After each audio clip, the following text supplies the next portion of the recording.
Para a gente no dia a dia se divertir, se informando, se emocionar com a energia dela, sempre espontânea, sempre luminosa, sempre improvisando, sempre inventando o jeito Maria de ser.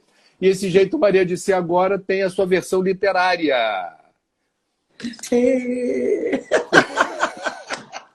Eu já saí entrando, eu fico muito nervosa, senhora. Bom Maria, dia, Trig. não quero desperdiçar um minuto dessa nossa conversa sem começar do início certinho, porque foi o seu querido e amado Luciano que sugeriu, na largada dos trabalhos aqui do livro, você já deixa claro o seguinte: foi o Luciano que pediu para eu escrever pelo menos 3 laudas por dia, deu um nome bonito em inglês para esse exercício, e no meio desse registro que você aceitou fazer para ver no que ia dar, você, num dado momento, chama de diário. Então, eu queria saber como isso aconteceu durante a pandemia. Por que você topou escrever 3 laudas por dia da sua vida? E em que momento caiu a ficha de que, olha, está na hora de lançar um livro? Engraçado, você falou de que... E agora me veio à cabeça em que momento também eu assumi que era um diário, né, pessoal. Engraçado. Não tinha pensado nisso.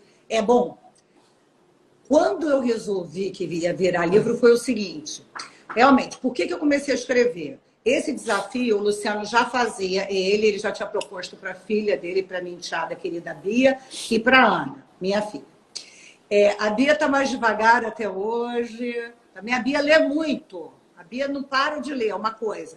A Ana já vem fazendo e eu falava, não, gente. Você me conhece, né, Trigueiro? Bom de falar com você que você me conhece. Eu falei, não vou ficar escrevendo não, gente. Vou ficar escrevendo, já estou cansada, chego em casa, pandemia, não vou escrever. Só que em dado momento,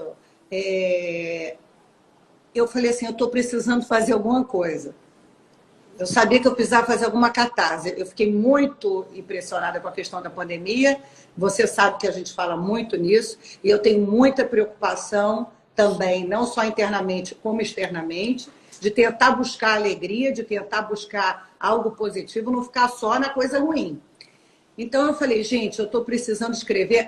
O meu objetivo, se você ver os primeiros capítulos, assim, foi escrever sobre outras coisas. A pandemia ficou ali, by the way, né? Estamos numa pandemia, né? Mas eu não queria que ela fosse de jeito nem perto de ser um personagem principal. Mas o que acontece? Na verdade, eu estava precisando falar de outras coisas. Então eu falei, vou falar de quê? Vou falar do Luciano, vou falar do meu amor. Aí depois eu falei, vou falar da Ana, vou falar do... né? Mas claro que também, quando eu comecei a ver que eu não podia deixar de alguma maneira de falar como eu estava me sentindo, porque também aquilo era, de alguma forma, uma terapia que eu estava fazendo comigo mesma, para entender o que eu estava sentindo, eu comecei a falar muito de mim também, e dos meus medos. Tanto que eu demoro para assumir que eu acho que, no fundo, eu estava, esses dias todos, tentando trabalhar o X da minha questão, que era quando eu iria rever minha mãe. Então, parece que eu estava fazendo uma preliminar eterna ali, e o tio Milton, que agora fez 98, que eu já estou visitando. Mas aí eu acho que eu fiz uma preliminar eterna, né, para dizer, gente, a verdade é que eu estou desesperada. Minha mãe tem 85 anos, agora 86. Teve um AVC. Ela brinca, né? Comorbidade. Que eu tenho comorbidade, o quê? Que é isso, gente? Que nome feio. Vamos achar um nome mais bonito, né? Porque ela tem dificuldade respiratória por causa do AVC. Então, foi isso. E o diário, primeiro que eu não gosto de termos em inglês, né? Embora eu tenha soltado há pouco esse by the way, eu acho que a gente tem que respeitar a nossa língua lindíssima portuguesa. Então, lá pelas tantas, porque o nome do desafio é Morning Paper, que foi uma escritora americana que criou, para você despertar criatividade, tirar bloqueio de inspiração, que ela diz, só com essa prática. E o lance é você escrever... depois, amor, pega o caderninho para eu mostrar para o Trigueiro. O lance é você escrever à mão, para não poder ficar editando, porque agora eu só sei escrever no computador. Depois eu vou, vou botar isso aqui, o lead é esse, né? Não, e aí é outra forma, né? E eu comecei a chamar de diário. Uma hora eu falei, não se engana. Você começou isso, e isso agora que me veio essa epifania, porque você fez a pergunta. Você começou isso porque você estava desesperada para, de alguma maneira, botar para fora que você que vê a sua mãe sempre, está sempre grudada na mãe, que eu que adoro família, almoço de família no domingo, missa mais almoço, que isso estava saindo de cena e eu não sei por quanto tempo. Escrever faz bem? As pessoas que estão igualmente angustiadas, ansiosas, podem derivar do que você está falando, que talvez valha a pena desabafar no papel, colocar no papel o que vai à mente, o que vai ao coração. Para você, isso poderia também ser confundido como exercício terapêutico? Você recomenda isso? Super recomendo. Sabe uma coisa legal?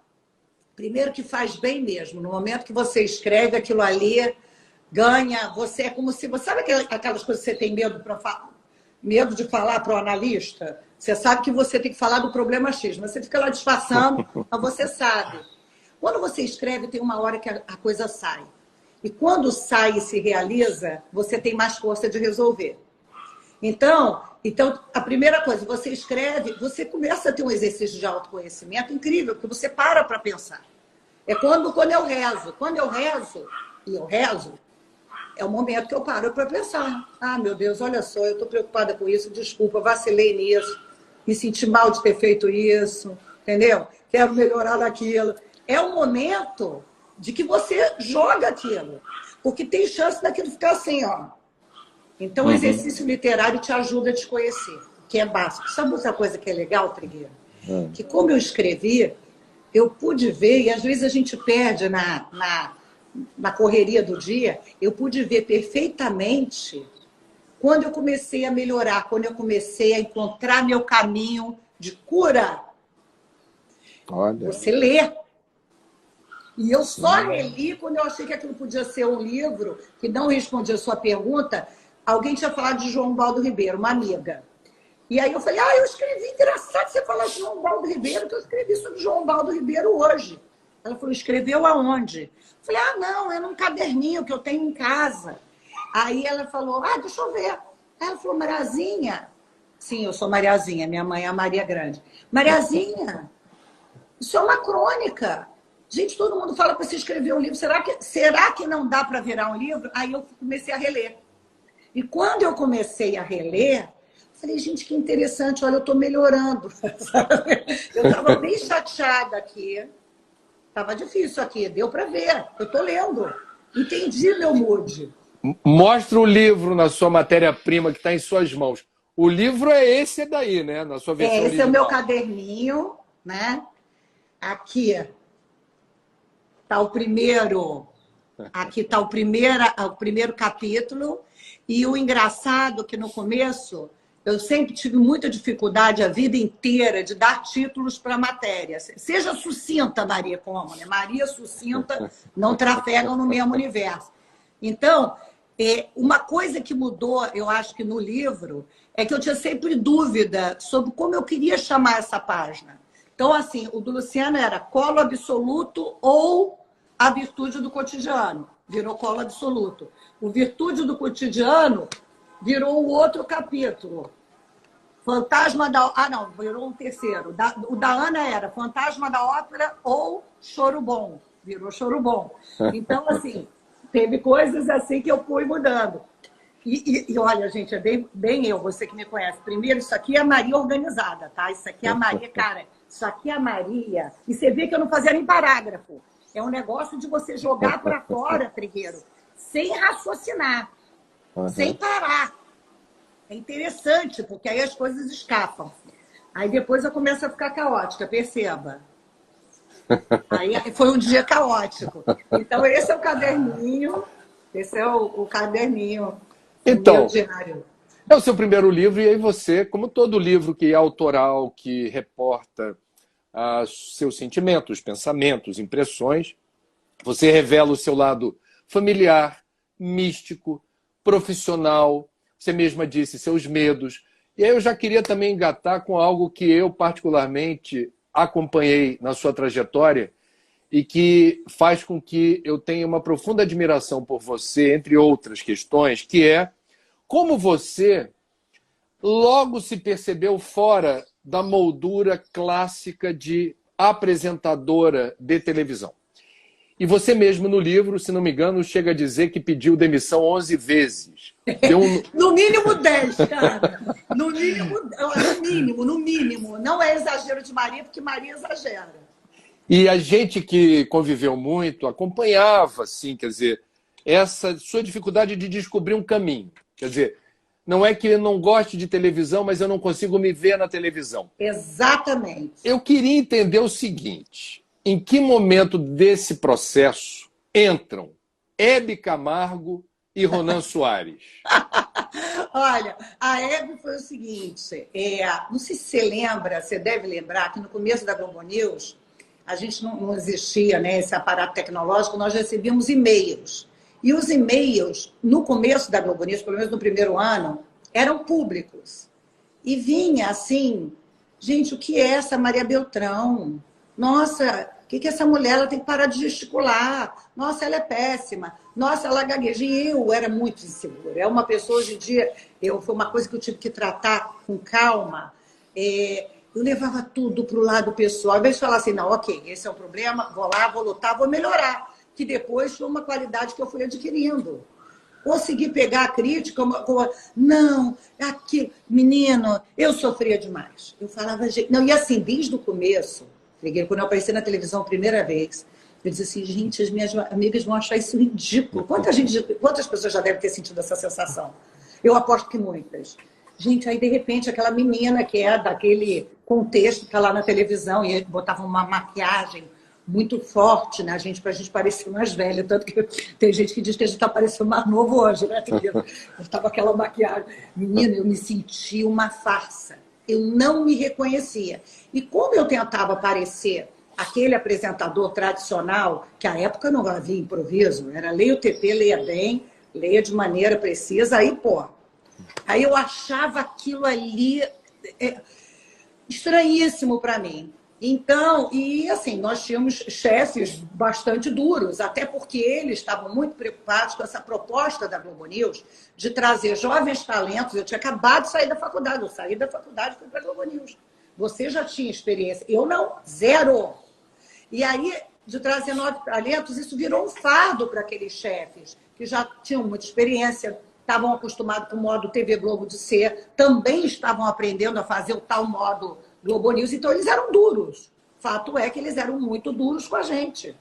Era uma lenha. Então eu falava para o papai ainda era vivo. O papai ficou vivo 1 ano de Globo News, ele ainda acompanhou. Eu era terrível. Mas ele sempre falava, olha, fui muito bem. Quando ele tinha que corrigir alguma coisa, olha aquele nome que eu tivesse falado errado, sabe assim? Ele arrumava uma forma, né? Olha, aquele nome é não sei o quê, mas papai é que é chato e tal, mas assim. E aí, uma vez, eu fui num karaokê com as minhas melhores amigas que são super protagonistas desse livro, né? E aí, uma vez eu fui num karaokê com as amigas, né? Já tinha bebido lá uns chopinhos, naquela época eu acho que era mais de chopinho. Cheguei lá, né? Mais emotiva do que nunca. De repente eu olho. Não, eu tinha aquele negócio, apesar de eu já estar 1 ano e pouquinho na Globo News, eu tinha aquela sensação que ninguém ia me reconhecer. Porque, imagina, Globo News começando lá. A Sheila brigava muito comigo, né? Quando a gente fala, Maria, você é pessoa pública. Ai, gente, que pessoa pública. Não, ninguém sabe quem a gente é. A Sheila, o que é isso? Você não sabe se comportar? Mandei logo o livro para ela. Aí ela falava, o que é isso? Pessoa pública e tal. Né? Eu estava lá, eu super emotiva, cheguei. Gente, eu não lembro como era o nome. Era um karaokê que tinha aqui no Leblon.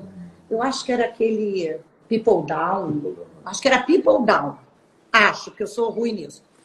De repente está a Hebe, mas não era a Hebe. Era a Hebe, assim, ó, para mim, ó. Porque a Hebe era um ser de luz, eu te digo. Botaram um anjo aqui para fazer as pessoas felizes, para passar coisa boa. A Hebe tinha isso, né? Volta e meia eu estou lendo uma história e eu descubro que a Hebe ajudou alguém. Isso já aconteceu pelo menos 3 vezes, mas ajudou sem fazer divulgação nenhuma. Então, o meu respeito absoluto. Aí a Hebe virou para mim e falou, você não... você é aquela gracinha do canal de notícia. Gracinha! Aquela gracinha. Aí eu falei, Hebe... Aí, porque ela tinha isso, tipo de... Que, graças a Deus, tem gente que fala que eu tenho. Que a pessoa para falar comigo, eu acho que a pessoa sente assim, pode falar. Tô discutindo. E ela veio com aquela cara, tipo, sou o seu oráculo. Pode falar. Aí eu já peguei nela, porque eu pego, né? Você sabe que eu tenho um código com o Luciano, que quando eu começo, hoje em dia não, né? Porque estamos numa pandemia, mas eu pego nas pessoas. Pego. E aí eu tenho código, porque às vezes é um negócio completamente sem noção e fora do lugar, né? Então, quando eu pego em alguém assim, que eu falo, Luciano, fala coentro. Aí ele diz. E o melhor é quando ele fala coentro e eu não entendo por que ele está falando coentro. Não vou comer coentro. É porque você não come coentro, porque ele não come coentro. Aí eu ainda confundo o código. Mas, enfim, voltando a Hebe. Peguei nela e falei, o código coentro é para não pegar tanto, é isso? Para eu soltar a pessoa, para eu soltar quem está em cativeiro, para soltar o refém. Eu faço isso com taxista, tá entendendo? Eu pego na pessoa. Eu pego no porteiro. Não sei, eu sou pegajosa, né? E aí você pegou a Hebe? Eu peguei na Hebe aqui e abaixei, eu sou enorme de alta, ela estava sentada, eu abaixei e falei assim, Hebe, mas eu sou terrível, ninguém gosta de mim, sabe? Eu estava super emotiva. Eu não estou aguentando mais, e é muito trabalho, as pessoas não imaginam, e eu acho que eu sou espalhafatosa. Aí disseram que eu tinha uma chefe que dizia que, Maria, você tem que aprender até 1,5 metro, porque as apresentadoras até hoje, né? Poucas apresentadoras têm minha altura. Então, não sei se o André vai lembrar disso, eu ia descendo na bancada, daqui a pouco meus peitos estavam em cima da bancada, porque eu queria parecer da altura da pessoa que estava do meu lado. E ficava estranhíssimo. Então era tanta noia. Ela falou, olha o que eu vou te falar. Ela falou, para com isso. Você é ótima, isso faz parte do aprendizado. Você não pode levar a sério, você não pode se levar tão a sério. Persista, não desista. E aí cantamos. Ela falou, e agora a gente vai cantar juntas. Eu falei, eu vou cantar junto, eu tenho a foto. Vou achar aqui e mostrar para você. Eu falei, a gente vai cantar. Vamos cantar. Por isso que eu brinco no livro, né? Quem canta com Hebe, os males realmente espantam, porque ela fez isso por mim. Ela parou e falou, eu estou vendo um serzinho angustiado. Eu estou vendo um ser angustiado. Já o Ronan Soares, queridíssimo Ronan, ele apareceu bem depois. Eu fiquei anos e anos da minha carreira pedindo para ter um programa que fosse informal, interativo à minha cara. Um dia eu ganhei. Não foi nos 10 anos da Globo News que ele falou, não, Maria, a gente vai te dar um entre aspas, ainda não é hora para sua ousadia, digamos assim. E, finalmente, depois de alguns anos, eu ganhei o Estúdio I. E aí... tinha, né, a Lili Yussi, que é editora-chefe, a Jaque executiva, mas criaram um consultor, que eu digo que é o consultor de luxo, que era o Ronan. A primeira coisa que ele fez foi soltar a Maria que existe em mim. Olha. Então eu escrevi a escalada, ele dizia, não, isso não é você. Não, isso não é você. Você não falaria assim. Escalada são as manchetes, tá, gente? Quando começa. Os destaques, os primeiros principais destaques dos jornais do jornal que a gente apresenta antes. Obrigada. Aí ele falou assim, Maria, solta a Maria, chegou a hora. E o Ronan, por isso que eu digo, essa assinatura que eu tenho hoje, ele assinou junto, porque ele estava ali, né? Um técnico, um consultor e outra pessoa de luz. Que é aquela pessoa que fala, vou ajudar esse ser humano de luz. A gente identifica. Eu quero o bem dessa pessoa aqui. Eu estou aqui com ela. E ele tinha um humor e trocadilhos geniais, Trigueiro. Não, e é bonita a homenagem que você faz a ele, dizendo que depois da passagem dele, Ronan é pai do nosso também querido amigo Marcel Sotomayor. E ele, você sonhou, né, com o Ronan, Você você... acredita que eu sonhei 3 dias? Isso, olha, 3 dias antes. Eu Então, sonhei com o Ronan. eu queria pegar carona no sonho, pegar carona na questão que você está falando da luz, das pessoas com luz, e eu queria que você dissesse por que foi importante para você no livro dar, eu diria, publicidade a algo que quem te conhece sabe que é muito verdadeiro, é muito da sua intimidade, é muito da sua relação com a sua fé, com a sua relação com Deus e a sua maneira de exercitar e cultivar a sua espiritualidade. Para quem não conhece esse lado da Maria, eu só faço essa pergunta porque está no livro, então você já se Total. deu permissão. Tá Para total. quem não conhece esse lado seu, como é que você cultiva, como é o seu lado espiritual? Vamos lá. Eu brinco no livro o seguinte, gente, me permita, porque o diário não é laico, né? E Maria é muito religiosa, né? Não sei se é muito religiosa, mas de fato o meu ponto de vista de vida, eu digo que é católico no sentido de católico como universal, né? Que é a palavra, é a raiz do catolicismo, é o abraçar a todos, né? O sentido universal. E então assim, mudou tudo, né? Quando eu me aproximei mais da fé, e já foi depois mais velha, mudou tudo. Tudo mudou. Tudo. Eu tive uma epifania, depois de ir numa missa, eu comecei a chorar, e eu não sabia o que estava acontecendo. Foi uma conversão tipo a moda São Paulo, que caiu do cavalo. E eu falei, o que é isso? Aí busquei a ajuda de um padre para me ajudar. E eu brinco que eu sinto falta daqueles 2 anos pelo menos, que eu chorava sem parar na missa, né? Daqueles 2 anos que eu chorava, que as pessoas achavam que eu estava com algum problema. Não, eu estava extremamente feliz. Aí o padre um dia veio, olha, minha filha, se você quiser conversar comigo, está acontecendo alguma coisa? Eu falava, não, padre Djalma, eu estou extremamente feliz. As pessoas me davam livro do Dom das Lágrimas, e hoje em dia esse choro até cessou. Foi uma coisa assim que era muito forte. E aí eu comecei a desenvolver, o meu marido sempre foi praticante, o Luciano, eu não era, e ele que sempre rezou muito, eu acordava, ele estava rezando, às vezes às 5 da manhã eu via ele estava rezando, né, antes de dormir rezando. Aí eu falei, Luciano, vamos colocar mais oração na nossa vida. Ele, claro, ele, né? E aí a gente começou, até a gente está devendo isso, né? E a gente está devendo isso, assim, eu acho que a gente deu, quando mudou a pandemia, mudou o fuso, eu não estou conseguindo fazer, né? A gente, e vou voltar agora que eu estou falando isso, olha como falar é bom. 1 hora, logo que acordava, a gente reza uma série de orações durante 1 hora, lê o Evangelho do dia e faz a meditação do Evangelho do dia, isso pela manhã, né? E rezamos o texto aqui em casa, não tanto quanto eu gostaria. De vez em quando é a minha filha que fala, mãe, vamos rezar o texto? A gente reza o texto.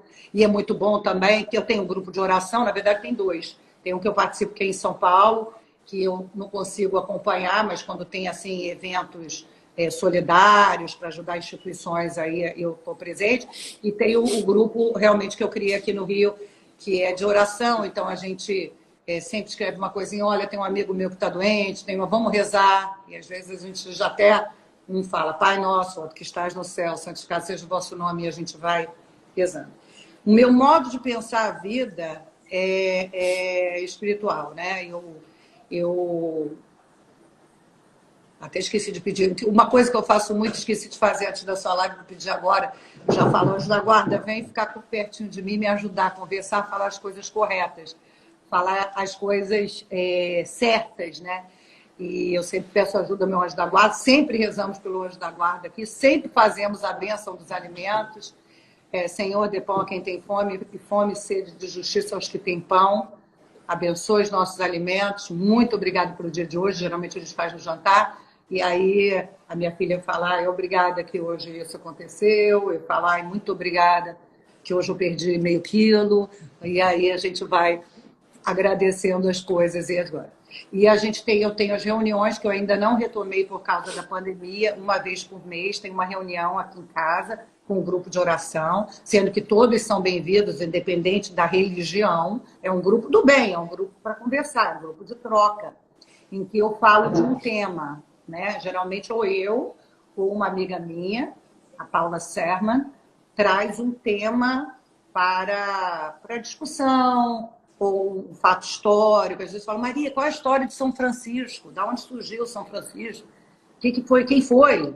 Né? Em que época ele surgiu? Por que ele foi tão importante? Por que ele fez a diferença junto com Santo Antônio, né? Que era seguidor de São Francisco, junto com aquele outro santo também, São Boaventura, que são santos que vieram numa época muito especial da história. Né? Então, assim, me alonguei para dizer, não existe mais a Maria sem esse lado. Eu sei direito onde está a igreja, em direção, onde eu estou dentro do estúdio, eu sei onde está a igreja para eu pedir ajuda para Jesus para começar aquele jornal. Eu sei onde ela está. Eu me dirijo a ela, entendeu? Legal, que então, bonito. Assim, e eu agradeço depois. E quando eu passo na Santa Clara, eu peço, ô Santa Clara, faz com que eu não fale besteira, que eu não tenha a tentação de falar uma coisa, que eu não me arvore a falar besteira, que eu fale o que é essencial, sempre peço para distinguir o essencial do coadjuvante, o essencial do secundário. E a pandemia, né, André? Eu acho que a pandemia foi um exercício para todo mundo fazer essa distinção, né? Do que é realmente essencial, apesar das dificuldades, a pessoa fala, nossa, agora eu entendi o que eu sinto falta, o que é o fundamental na minha vida. E isso é lindo, né? Então, eu acho que tudo concorre para o bem. Procuro ver assim, né? Eu tenho essa convicção. Não é porque isso está acontecendo comigo. Para que isso está acontecendo comigo? Claro que é difícil. Às vezes eu falo, Deus, não vou nem falar com você hoje, porque realmente, não quero. Depois quando eu faço alguma coisa que eu me arrependo muito, que eu não quero olhar para Deus, aí eu digo, não vou olhar, não. Deixa eu ver se ele não está olhando. Agora, Maria, só para assim, esclarecer, quando você falou, eu vou lá na Santa Clara falar com ela, que lá na emissora tem um altar com a imagem de Santa Clara, que é a padroeira da televisão, e que é muito antiga lá essa imagem, e houve várias reformas na emissora, mas ninguém ousou tocar nesse espaço que é de devoção de muita gente, que está passando pelo corredor, para ali, faz uma prece, etc. Eu queria, se você se sentir à vontade para isso, lembrar uma história que não está no livro, mas tem a ver com o lado místico. Há muitos anos atrás, bota aí mais de 20, quando, eu não esqueço, se você se esqueceu eu conto, mas se você se lembrar eu queria que você contasse. Você fez uma entrevista com um médium americano, autor de livros no Brasil. Kenneth Branagh. Kenneth eu realmente não me lembro. Assim. Ele fez... Kenneth Branagh é o ator. Ele foi levado. Não, mas eu vou lembrar. Fala. Ele foi levado do aeroporto do Galeão até a emissora, ciceroneado pelo pessoal da editora do livro dele. Se sentou na sua frente sem saber o que era Globo News nem Maria Beltrão. Você conduziu maravilhosamente a entrevista em inglês. Num dado momento, você fez aquela clássica pergunta quando o interlocutor supostamente é um médium. E você perguntou, mas você está vendo alguma coisa aqui? Tem gente perto da gente aqui no estúdio? Você se lembra dessa história? Lembro perfeitamente. Meu pai tinha morrido recentemente, devia ser o 2º ano de Globo News. E eu falei, já estava lá, né? Aí eu falei assim, você está vendo alguma coisa e tal? Ele falou assim, olha, tem um senhor de idade, o meu pai era 55 anos mais velho que eu, né? Ou melhor dizendo, quando eu nasci ele tinha 55 anos. E ele falou, olha, tem um senhor de idade aqui, né, do seu lado, e ele está falando para sua mãe para ela parar de usar os óculos dele, porque os óculos dele não são do grau dela. Isso vai acabar destruindo a vista da sua mãe. Aí, fato isso, e eu perguntei para a mamãe, você está usando os óculos do papai? Você não sabia na hora da entrevista? Você não tinha essa informação? Não sabia mesmo. Nem eu sabia, quanto mais ele, né, André? Aí eu falei, mamãe, você está usando os óculos do papai? Não, aquele jeito da mamãe, né, amor? Não, só para ler coisa assim, muito de perto. Não. Aí fica aqui, ó. Aí eu e volta e meia, depois eu comecei a reparar que ela botava, entendeu? E aí eu falei, pois é, um médium disse para você que papai mandou te avisar, pare de usar os óculos dele. Foi muito impressionante. E meu pai tinha morrido há muito pouco tempo, então imagina como eu não pirei ali, né? Não, essa história é muito incrível. E são várias histórias que estão no livro, fragmentos de momentos que você achou por bem registrar no livro, desse ambiente de trabalho misturado com parque de diversões, misturado com altar, misturado sei lá eu com o quê, que é o Estúdio I. Eu queria que você falasse o que para você é o Estúdio I, porque eu vejo várias Marias ali se revezando. É como se fossem diferentes avatares que você se apropria. Tem a brincalhona esprivitada, tem aquela jornalista que coloca os pingos nos is, assim, olhando para a câmera num editorial que surge, sabe lá Deus de onde, e vem enquadrando tudo e todos, dizendo, olha, isto e é aquilo. Tem o seu lado nonsense impagável, que no meio de uma cobertura você interrompe para falar, Otávio, você está prestando atenção nisso? Você está me ouvindo? Ninguém faz isso. Ninguém faz isso. É possível que nos manuais ou nas cartilhas da comunicação e televisão isso não seja sequer recomendável, mas funciona com você. O que não fazer na televisão? Mas funciona contigo. A coisa funciona. Então eu queria saber, qual é a tua impressão, a tua visão do que seja esse espaço para você? O que é o Estúdio I para você? Ah, meu Deus, não sei. Porque antes você ia para o trabalho com aquela... Assim, mas não é bem como eu me sinto à vontade, eu não sei se posso ou não posso, se eu devo ou não devo, acho que não. Eu me lembro até de um recesso de aproximadamente 1 ano, não foi que você ficou na França? Eu fui para a Você França. falou assim, não... Mas eu pedi demissão. Aí Alice Maria, esse anjo, em que eu homenageei pelo menos 2 vezes no livro, eu já tinha pedido demissão, a diretora da Globo, a Alice não era mais diretora da Globo News, a diretora aceitou, né? Pediu demissão, vai fazer o quê? Falei, aí já estava tudo certo. A Alice me ligou e falou, moça, o que está acontecendo? Falei, eu estou tendo problema e não estou conseguindo juntar esse problema pessoal com a carga de trabalho absurda e eu estou pifando, né? Eu fiquei até um pouco dodói. Não só psicologicamente, como fiquei doente de fato. Aí ela falou, mas e aí? Vai largar tudo? Sua carreira? Isso aqui é a tua cara e tal. Enfim, eu estava indo... Aí ela falou, não, você vai fazer um curso, não vai ganhar nada, claro, licença não remunerada, óbvio, mas você vai assinar aqui que você vai voltar para a gente. E você vai tratar isso. E você se especializa em alguma coisa. Eu falei, não, eu vou aprender então francês. Aí me formei lá na França em francês e voltei. Já sei, o Estúdio I, clichêzão, mas os clichês são bons porque eles não existem por acaso. É a minha segunda casa. Eu tenho certeza, afora coisas absolutamente pessoais, uma Maria muito peculiar, que talvez só possa ser vista nesse ambiente que vocês estão vendo aqui, o Estúdio I é minha segunda casa. O Estúdio I, eu já estou tão à vontade naquele espaço que é um perigo,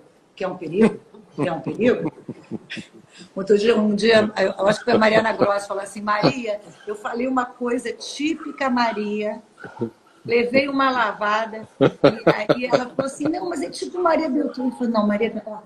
Sabe assim, Maria Beltrão virou um entezinho, metade de café com leite, com não sei o que é, mas eu sinto que às vezes eles falam assim, ah, meu Deus, alguém deixou soltar a Maria em dado momento e o negócio perdeu o controle, então eles ficam lá tentando lapidar, entendeu? É porque eu digo assim, a gente, e esse que é o perigo, que eu caio na Globo News várias vezes, na Estúdio I, é que tem várias virtudes que podem virar vício, quando você extrapola. E muitas vezes eu extrapolo, eu falo isso. Tem aquele negócio, né? Tem que ter alguém falando assim, ó, oi, não. Opa! Parou? Mas é minha segunda casa. E é por isso que tem todas essas personagens, porque eu sou assim na vida, né? Eu fui entrevistada por uma repórter do Extra e ela falou assim, não, sei o que eu acho interessante no seu livro. De repente você fala super sério e é uma coisa que a gente vê que está te emocionando, está te tocando, que é uma coisa que bate forte em você, e aí você reflete. E daqui a pouco você está... E eu tenho um negócio, cara, eu falo assim, meu Deus do céu, é um termômetro que é meu, que você também tem essa preocupação, e não sei se é exatamente igual, mas a gente conversa nisso, que é assim, gente, está muito pesado, as pessoas que estão assistindo é muito peso. Então, se eu tiver que virar uma macaquinha de autismo, se eu tiver que surtar ali, e depois até posso levar uma bronca, porque eu botei na minha cabeça que tem uma pessoa, talvez do grupo de risco, que talvez esteja triste, que talvez esteja deprimida, naquele momento, vendo aquele festival de horror, eu vou criar alguma coisa, aquilo entra na minha cabeça como um raio. Acho até que eu rezo antes e eu vou percebendo o que eu estou falando e o que está... Tem uma hora que eu falo, não, tá muito pesado, não é para mim, tá? Então, aí vem um negócio que deve ser esses momentos assim, out of the blues, que a pessoa fala, o que aconteceu agora, que até o telespectador não entende nem de onde aquilo veio, mas é um momento que eu chamo de quebra. Vamos mudar o rumo. Mudar o rumo do sentimento, porque aí eu sou muito sensível, né? Então, mas é minha segunda casa, Trig. Então, eu não sei. Eu queria, antes de encaixar a próxima pergunta, já cumprimentar à distância aqui, um abraço fraterno ao Luciano. E, se for possível, antes do término do papo, mostrar a foto sua com a Hebe, seria bem legal. Deixa eu perguntar. Trigueiro! Fala! Tudo bem, meu irmão? Beijão pra você! Beijo! Que bom, Tô aqui do que lado legal. assistindo tudo. O Luciano, eu não deixo ele sair do meu lado quando eu faço lives. Ele fica do meu ladinho. Então, que é o seguinte, Maria. Só pra gente ir nessa direção, obviamente... Só um minutinho, Trig. Diga. A foto da Hebe, eu acho que eu já publiquei no meu Instagram. Tá. Se você for descendo, eu acho que você acha. Porque no álbum eu não vou conseguir achar. Perdão. Pronto, Então, vamos lá. Só pra gente... Eu acho que muita gente tem interesse em te ouvir sobre a seguinte questão.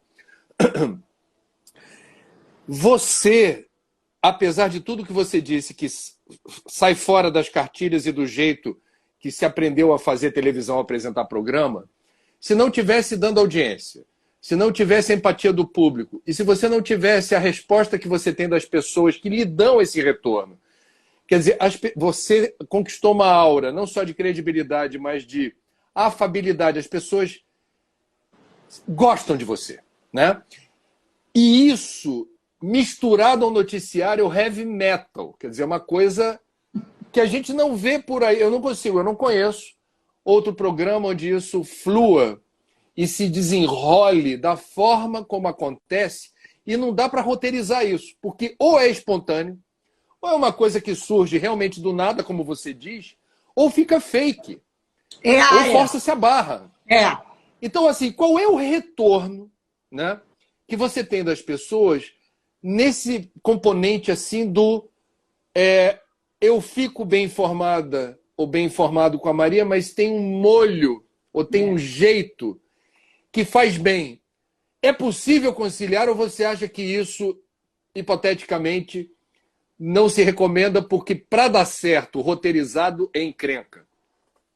Olha, o retorno é maravilhoso, né? Assim, eu acho que esse meu jeito de ser, né? Se tem uma coisa que eu sei que eu estou no caminho certo, é pelo que as pessoas me falam. E tem muitos telespectadores hoje que têm meu WhatsApp, né, André? Que conversam comigo, meus velhinhos, minhas velhinhas, meus amigos, vários. Porque em algum momento não conseguiam participar do programa, percebi que queriam conversar e tem. Então, assim, se me permite, você está falando do retorno, e sempre as pessoas me param para falar, nossa, Maria, você é como uma filha para mim, você é como uma irmã, para mim você é alguém da família. Não existe coisa melhor. Eu não acredito que possa existir coisa melhor. Você me faz bem.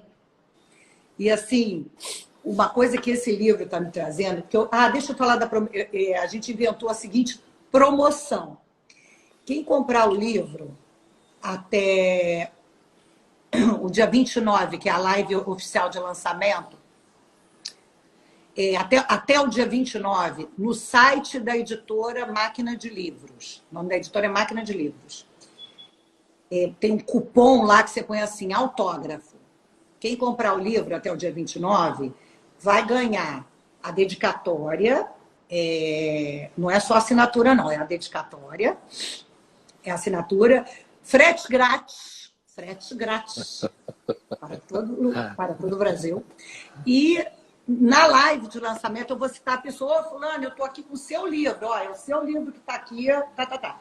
Tudo isso para dizer, como diz a Andréa Sadi, tudo isso para dizer que eu estou recebendo em casa, que mesmo antes de ter essa promoção dessa semana, que eu vou citar a pessoa na live, todo mundo que comprasse e que comprar na editora, mesmo sem botar esse cupom, ganha a minha dedicatória. Por isso eu estou quase sem punho.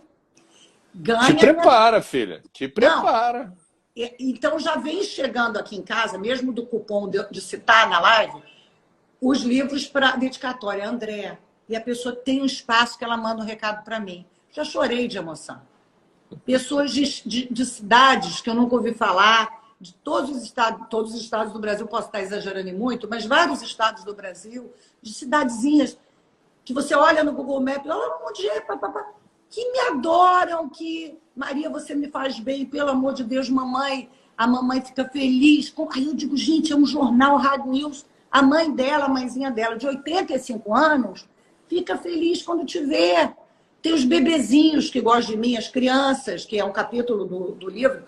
Então, André, eu só sei que eu estou no caminho certo, e com esse livro, eu já até falei para o Bruno e para o Alza, que são os editores, que eu vou querer depois essa lista, né? Porque eu faço a dedicatória, tem o nome da pessoa, cidade, e se ela me deixou um recadinho, na dedicatória eu respondo ao próprio recadinho, né? E eu quero essa lista. É lindo, é bom demais. Eu me sinto assim, numa felicidade. Eu digo, que nem ser mãe, né? É uma felicidade exausta. Eu estou lá exausta até meia-noite assinando, mas eu estou tão feliz de estar fazendo isso, eu estou tão feliz com o retorno.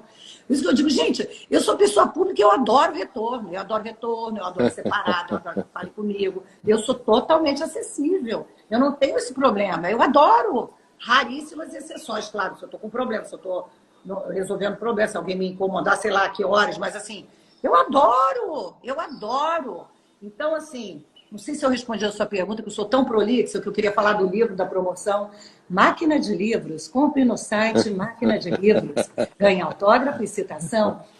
E a live de lançamento, no dia 29, é com o Guedinho, porque dizem que ele nunca participa, né? Nunca participa de live, eu obriguei, né? A gente pode dizer assim. Ele foi obrigado. Diferentemente do Trigueiro, que fez uma gentileza, falou, Maria, vou conversar com você. Eu falei, não acredito nisso, de alegria. O Otávio foi obrigado.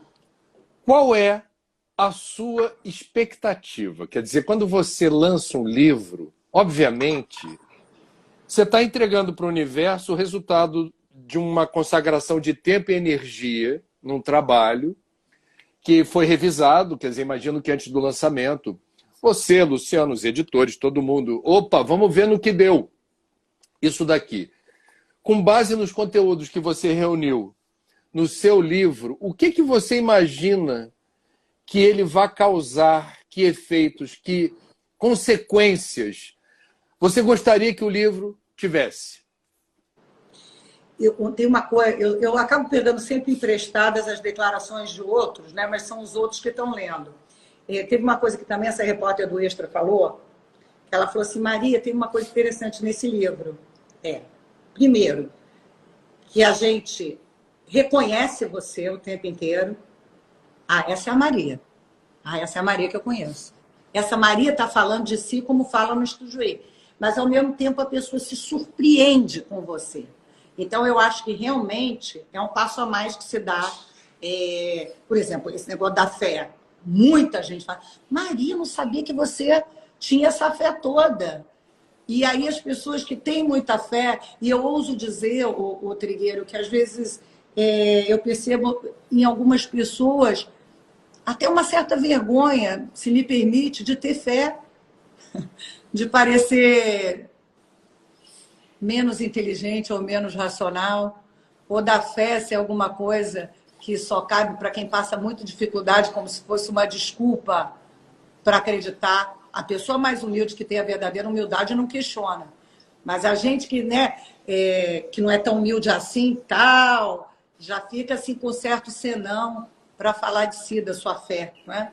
Então, eu acho que tem uma questão, não é? E de qualquer fé que eu estou falando, por favor, mas eu acho que tem uma questão aí de eu colocar Deus na frente. Eu acho que e foi importante para mim colocar Deus na frente. Não sei se você me entende. Foi importante para mim deixar bem claro quem está na frente. Quem é mais importante que tudo para mim? Deus. Então, assim, eu acho que as pessoas me reconhecem, têm um passo a mais e se surpreendem. Poxa, a Maria lê James Joyce, mas gosta de Big Brother Brasil, entendeu? Então, assim, eu acho assim, gente, isso foi muito surpreendente. Mas tem uma coisa que eu acho que poderia eventualmente inspirar até uma outra aventura editorial sua, porque você não é apenas, isso não é pouca coisa, uma pessoa de fé. Fé presente, fé que inspira hábitos, comportamentos, estilos de vida, mas você tem conhecimento da doutrina católica. Sim.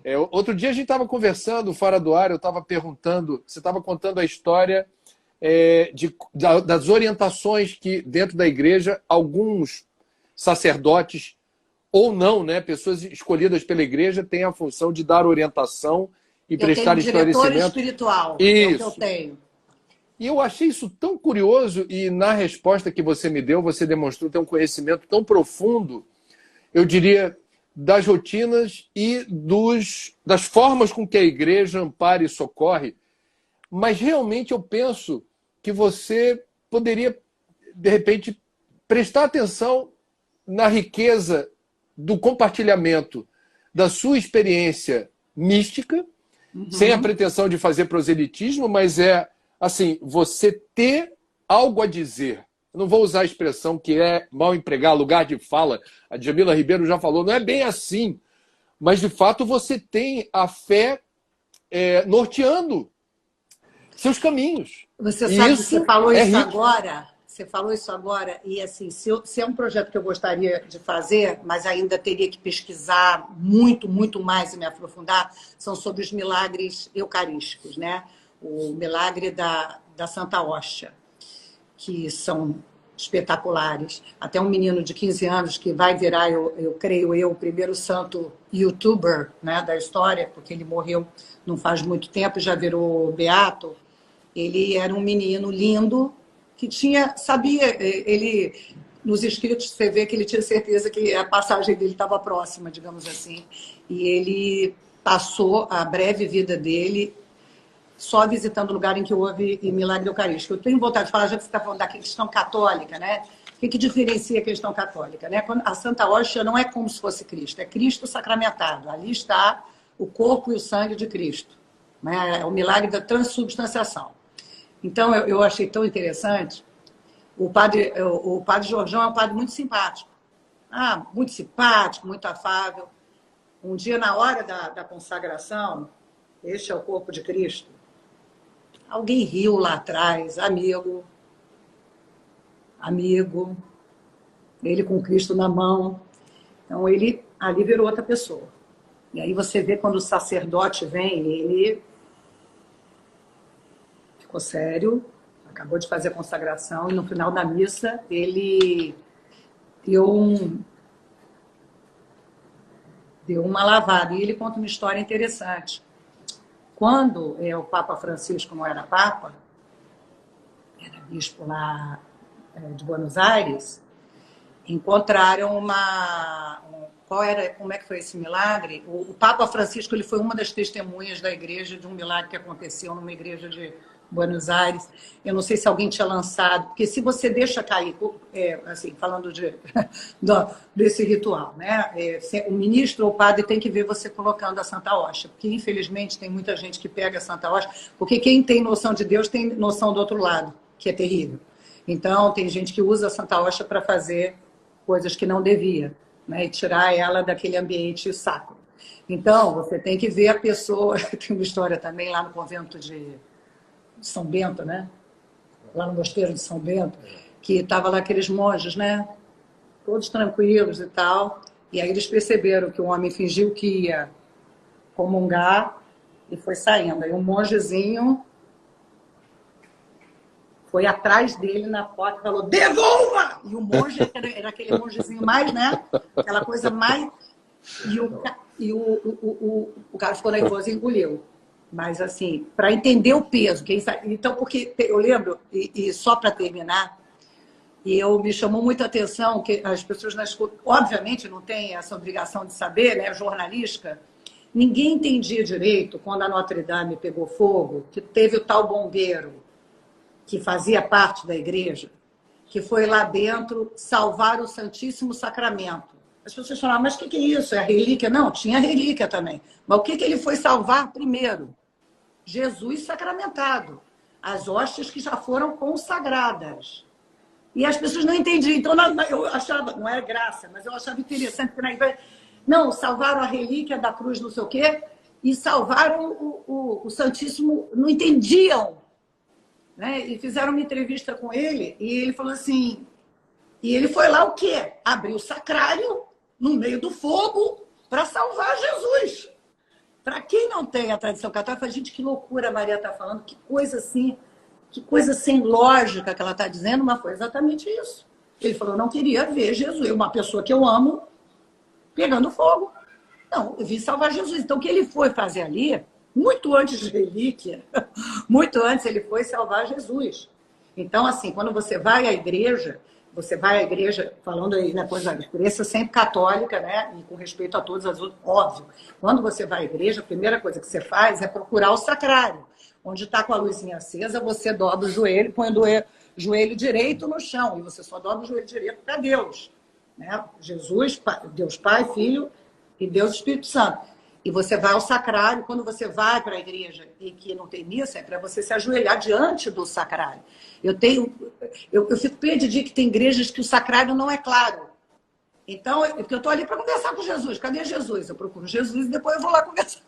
Então, quando o sacrário não está lá, né? Então, por isso que na adoração ao Santíssimo, eles põem um ostensório assim e põem a hóstia dentro para fisicamente as pessoas conseguirem entender que ali está Jesus. Desculpa, me alonguei. Mas você falou disso, tem umas coisas que eu acho interessantes, são dessa, claro, da doutrina. Quando você ajoelha e põe o joelho direito no chão, é a genuflexão, só para dar o termo certo. É a genuflexão. Você só ajoelha botando o joelho direito ao chão para Deus, né? E você só adora a Deus. Você venera, porque tem outros vídeos que vocês ficam adorando o santo. Não, você venera santo. O santo é um intercessor. O santo, como foi uma pessoa boa pra caramba aqui, a pessoa foi boa demais, não é Maria Beltrão, a pessoa foi boa, e ela ganha uma posição que quando ela vai para o céu, e ela só vira santa depois de ir para o céu, ela está tão próximo a Deus que você pede a intercessão da pessoa. Milagre quem faz é Deus, que é outra confusão. As pessoas ficam adorando imagem, adorando nossas... Não, eu venero aqui, ó. Está comigo sempre, meu escapulário agora. Não, só estou falando isso porque eu tenho vontade de falar sobre isso, que é a minha fé, óbvio, né? Então, eu acho, respondendo a pergunta que eu demorei 15 minutos para responder, eu acho que eu falaria sobre os milagres eucarísticos. Ó, você vê, com uma pergunta, você está rigorosamente pronta para discorrer sobre esse assunto, fazendo o seu exercício da fé num projeto editorial. Acho que pode ser muito legal. Maria, responsabilidade. Mas veja, a gente precisa, eu acho, bonita a forma como nós resgatamos nas nossas imperfeições o exercício da fé, como a fé não é um exercício só de quem está próximo de Deus, seria um mundo muito sombrio. Então todos nós temos... para quem está doente. Não é? Então, olha, Maria, não importa se deu para pegar a foto com a Hebe aí ou não. Deu para pegar a foto com a Hebe? Ai, gente, eu vou. Que tal eu te mandar depois? Ah, perdão. Mande. Vou mandar. Mande. Parabéns pelo filhotezinho. Obrigada, Trig. Obrigada pelo Porque é um espaço. filho. Você já tem a querida Ana, amparada pelo querido Luciano, sob as bênçãos da nossa querida Indiana Jones brasileira, Maria Beltrão, mãe da Maria. É uma sumidade nesse assunto. Eu me lembro, Maria, quando o Museu Nacional pegou fogo, a tua preocupação enorme, dizendo assim, mamãe... Como é que eu vou contar para a mamãe? Como A gente é que vai o jornal contar? dela. Se lembra?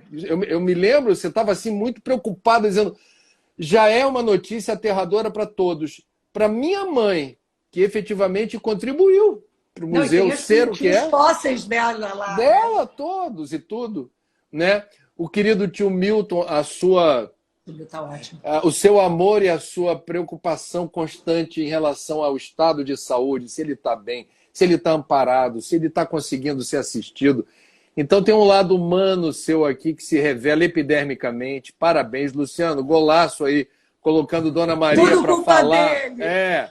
Colocando Dona Maria para botar o preto no branco. E que venham outros livros para inspirar as pessoas. Porque você veio ao mundo, Maria, para inspirar. Através da sua alegria, da sua luz, da sua espontaneidade. Continue quebrando roteiros e protocolos. E sempre com aquele cuidado. Se está ao vivo, bom, acho que já deu. Vamos voltar para o jornal. Figueiro, obrigado por ser essa pessoa sensível que faz eu parecer tão bem. Que faz que eu pareça ser tão ótima. Fiquem com Deus. Tudo de bom. Obrigada. Valeu. Tudo de bom. Tudo de bom.